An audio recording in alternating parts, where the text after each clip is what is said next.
Hey everyone, it's me, Sarah. You're listening to Forgive Everyone for Everything Every Day Right Away, episode number 49, Forgiveness and Disappointment. So, I want to tell you a story about a really disappointing week that I had last summer. Nothing went the way that I wanted it to, the way that I thought it would. I ended up spending about a month in Florida by myself, which was that part was glorious.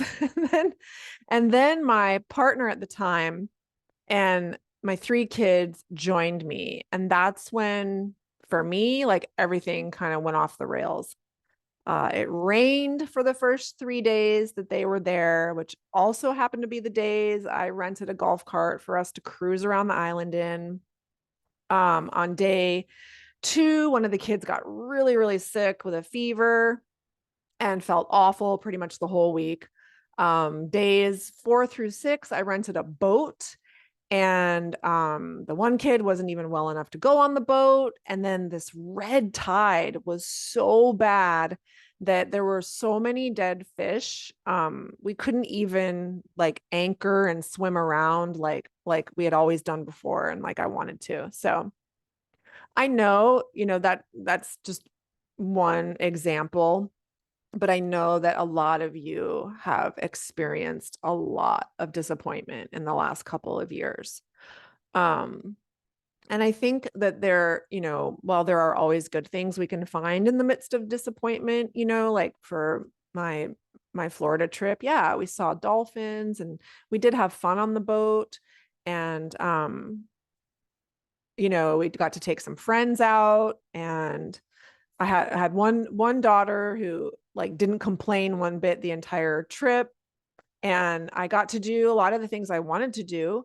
But since I, obviously can't control other people's experiences like I so very much wanted to, I kind of let their lack of enthusiasm or enjoyment affect my experience. So I remember one day I got really upset with my son for wanting to stay and play on his phone rather than go out on a boat in Florida. And I struggled, like with forcing him to come. So then, like, he wouldn't be on his phone all day, to like struggling with that versus letting him stay. And so I didn't have to hear him complain on the boat. And I felt like it was like a no win situation. And I don't think I've ever in my life like felt more disappointment than I did that week for a variety of different reasons. And I think it was because it was one of my most favorite places in the whole entire world. And I was spending time there with the people that I loved the most. And I'll get into it in a second, why that was so disappointing for me. So, how can that be though? How can we have literally at sometimes feel like we have everything we want and feel like so blessed, yet feel so sad or disappointed at the same time? So how do we like enjoy our lives the way they are instead of the way we kind of are expecting them to be? Challenges and disappointments included. So I think one that most of our disappointments stem from us kind of arguing with reality. Maybe it's that we aren't as thin as we would like to be. We think if we lost 20 pounds, we'd be happier. Or maybe that's true, but the only reason we'd be happier is because we'd be thinking different thoughts about ourselves. Like, oh, I look good now because I'm thin, or whatever it is. But the truth is we can decide that we look good now. Just as an example, being thin doesn't equal looking good. Or maybe we wish we had a different job. We spend so much time hating our current job. Not only are we miserable all the time, but it doesn't move us forwards to maybe finding a job that we would prefer.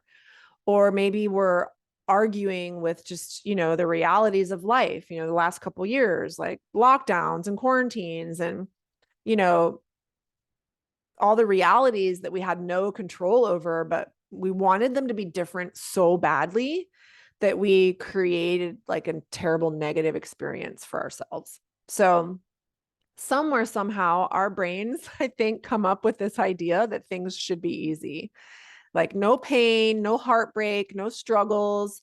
So that when these things do happen, it's like the whole world is ending. Everything feels like it's crashing down around us. And all we want to do is escape or hide or fix it or change it somehow. And I think, we think that if we either like run away from the problem, we'll feel better. And maybe we do actually feel better sometimes, but it's because the running away, whether it's actually running away or, drinking or something like that, while it does provide temporary relief, you know, we kind of hide because we think we can't handle like one more disappointment. So we hide from our own lives just to avoid that. Maybe we hide from people, places, experiences, whatever. So it's interesting how one negative experience can ruin like a whole heap of positive ones, right? Or how we let, that one negative thing outweigh the positive. And I think it's simply because we just haven't gotten proficient at handling and processing the negative, right? Like nobody wants to feel disappointed. It feels terrible. But if changing your thoughts isn't working because your brain just keeps piling on the negative on top of the negative, then we want to consider that it's okay to feel disappointed sometimes. In fact, it's part of life. And sometimes those disappointments can come one right after the other, after the other, after the other, all at once. And it feels kind of insurmountable, like it's never going to end. And it may last for days or weeks or months, maybe even years. And the truth is, none of us were ever promised a pain-free life. We're not promised even like another day to live and breathe on this planet. None of us. It's not a guarantee. There's no certificate received upon birth that we will have a disappointment-free life. It's up to us what we do with those disappointments. Okay. So my trip with my family did not go as planned. Super disappointing. So disappointing. In fact, I was like, I don't ever want to go on vacation with them again. And the truth is, I don't have to. I'm an adult. I can do what I want. I can decide at this stage in my life, if I no longer want to go on family vacations, I don't have to. But I could also decide if I want to spend time with them no matter what. I can embrace the challenges and the disappointments included. Neither option is right or wrong, and we always get to choose. But here's the best advice I can give around that. Just don't be disappointed about your decision. So if you decide you're not going to go on any more vacations anytime soon, don't be disappointed about that. If you decide that you are and you're willing to like take the risk of things not going the way you'd hoped they would go, then don't be disappointed about that choice. And don't like tell yourself things like, oh, I never should have gone, or I shouldn't have brought them. So in the future, like I'll choose to go and be open to the disappointment, and I'll choose to have my back about that.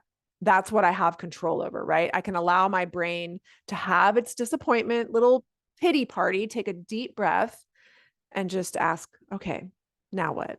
So, what is your biggest disappointment in life right now? And in what ways might you be kind of arguing with reality when it comes to that disappointment? And in what ways are you just kind of like maybe just not allowing yourself to feel disappointed, and then just kind of taking a deep breath and just saying, okay, now what? So, what is in your control about how you want to handle it? Okay. All right. Have fun with that one. See you next time.